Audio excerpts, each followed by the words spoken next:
Hurricane season officially begins on June 1st, and the 2024 cycle is expected to be abnormally busy, according to NOAA. That's the National Oceanographic and Atmospheric Administration.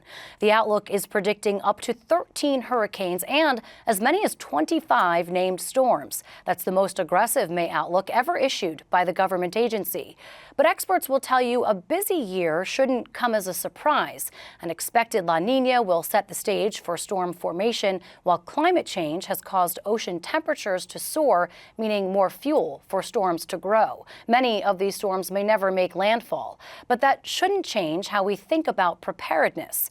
Matt Rosenkrantz is the lead hurricane seasonal forecaster for NOAA and joins me to explain why. Matt Rosenkrantz, thanks so much for coming on the show. So when we get a report like this, an outlook from NOAA, and we see that there's going to be a busy year, how should we consume that information? Because it feels like a big number, but we know that not all of these storms will necessarily happen. Yeah, so we should take this outlook as a chance to prepare now for the season, as if a storm is going to come to your area and impact you, right? Is there going to be a storm that comes to the New Jersey area? When we talk about the factors that are contributing to this, is it largely La Nina? Is it largely what's happening in the South, in the Gulf? Or what can you point to, and what is NOAA pointing to for making this more aggressive, I'll use the term, outlook than we've seen in the past? So we look to the sea surface temperatures deep in the tropical Atlantic where all these storms form, and we do look at the La Nina conditions. We also look at the state and predictions for the West African monsoon, and then any other small factors such as wind patterns that can come out of kind of the Northwest and Canada area that can also have a small impact. And so we run the numbers on all those. And then when it comes to an area like New Jersey, like the Northeast, where we're not typically known for the hurricane seasons that we've seen elsewhere, what should be considered and what is considered? So flooding is a huge concern given sea level rise plus the extra intensity of storms, and much of New Jersey and New York metro area is low-lying areas. So flooding is a huge concern. So take the time to prepare now in case you have to evacuate.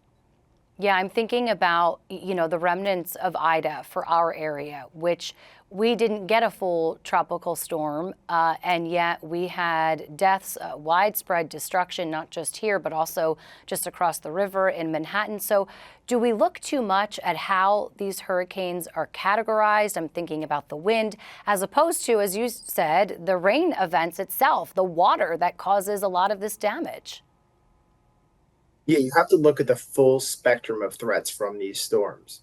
If you're in a low-lying area, flooding is maybe your concern.